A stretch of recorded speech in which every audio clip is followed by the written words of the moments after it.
It's funny how 2 years ago, when Colorado only won one game in 2022, nobody was paying attention to the Buffs. Nobody was talking about them from a national standpoint. Nobody was tuning into these games. And the Boulder community wasn't even interested in watching their Buffaloes play until Deion Sanders arrived on the scene with his Louis luggage. And within the span of 2 years, he has turned Colorado from being a relevant program to being one of the most talked about programs in all of college football. And this past season that Colorado just had was the second best season that this program has had in 20 years. This is the second time within that span that they have won at least 9 games. And Deion Sanders also gave this program their second Heisman winner, that being Travis Hunter.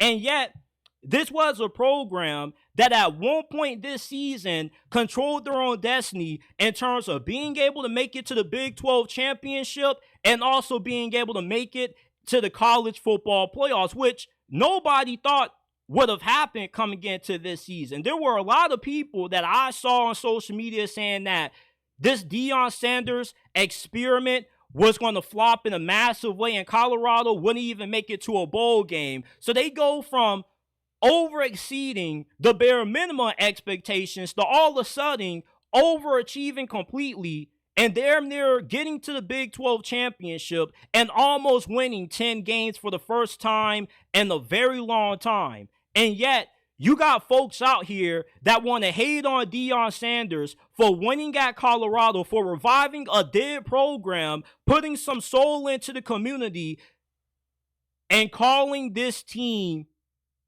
overhyped. This team was not overhyped. The hype was justified because when you have one of the most recognizable athletes ever as your head coach, people want to tune in to see what he's going to do. When you have a team like Colorado that used to be a powerhouse at one point and now all of a sudden has kind of resurrected and they got a reason to tune in now, of course, people want to watch. People are going to talk about them. Everybody is hating on Deion Sanders. Everybody is hating on Colorado for having a successful season. And it's sad. It's a travesty of how people have let their hatred for one individual who they've never met in their life cloud what was an insanely successful season and one of the biggest turnarounds that we've seen in the history of college football. Yeah, Arizona State had a good season. They were kind of in the same situation, if not worse than what Colorado is, with the sanctions that Kenny Dillingham inherited when he first took that job. How about Kirk Cinetti in Indiana? These are all remarkable turnarounds. But yet, everybody wants to talk about how great of a job Kenny Dillingham did, how great of a job Kurt Cignetti did at Indiana, but yet people want to demean what Deion Sanders has accomplished at Colorado, just spited and hate. They weren't overhyped. People were watching this team for a reason. Out of all the teams in the Big 12, Colorado has been the most watched out of all of them. Why? Why are they overhyped?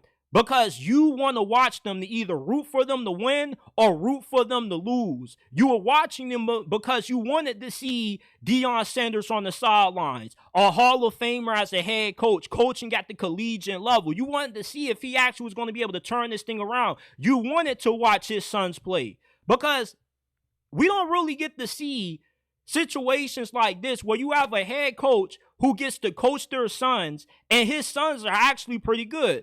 Shiloh isn't really that great, but Shedeur Sanders is the best quarterback in Colorado history. He was one of the best quarterbacks in college football during his span. He's like one of the most prolific quarterbacks statistically in FBS history.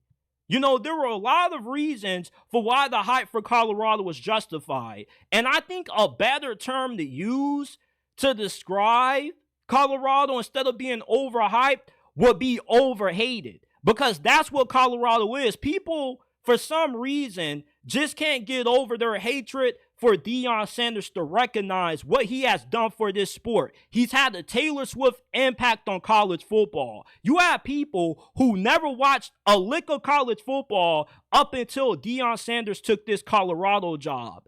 He brought hope. He brought optimism to a community that had really nothing to be optimistic about. And Boulder is relatively a small town, and yet he has brought together the Boulder community.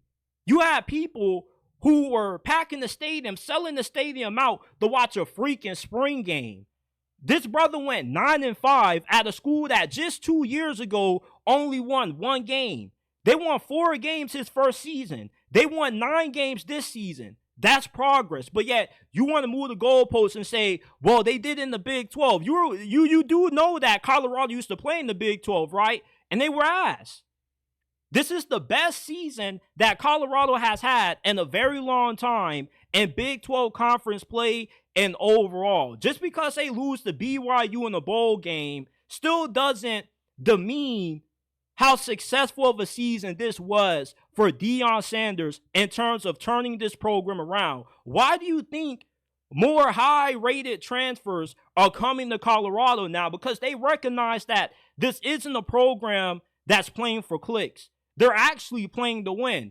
And Deion is going to win. And he's going to end up winning a national championship. And at this point, I don't really think the hatred for Deion is about race, because I don't see people talk about Marcus Freeman this way. I didn't see people hating on David Shaw this way. I think people just don't like the fact that Deion is cocky, he's arrogant, and he backs it up.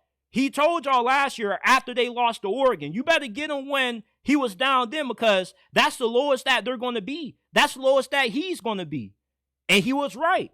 You know, I'm not going to say that Deion is a saint. There are some things that he could have handled better, but we're humans. You're hating on Deion Sanders. You're trying to make it seem like he has a program full of thugs when every day you wake up, there's a new Georgia player being arrested for either domestic violence, racing in the street. You feel me? But yeah, you have a coach who's running an honorable program, who wants to develop young men, who wants them to excel not just on the field, but off the field. He's holding these young men to a higher standard, not just as football players, but as young men. And you're hating on this? You're calling them overhyped? What Colorado did this season is what college football is all about. The pageantry, the fact that, you want to get your community rallied behind their football program. Because before this season, nobody really cared that much about Colorado, especially when they were bad. Now all of a sudden they're good, and they get more hate being good than what they did when they were bad. And I've never been somebody who's been scared to criticize Deion Sanders. I criticized him after they lost to Nebraska. I thought that I overhyped this team because I picked them to win the Big 12 before the season started. But as soon as they started winning, all the haters started getting quiet. But they started chirping again once they lost to Kansas. I just feel like it's incredibly slanted how people on the internet talk about the success that Colorado had this season. I've never seen a head coach, I've never seen a program get so much hate for winning when winning is the most important thing in this sport. No matter if you win in the Sun Belt or if you win in the Big 12, winning is winning. I don't get it. I really don't understand the hate.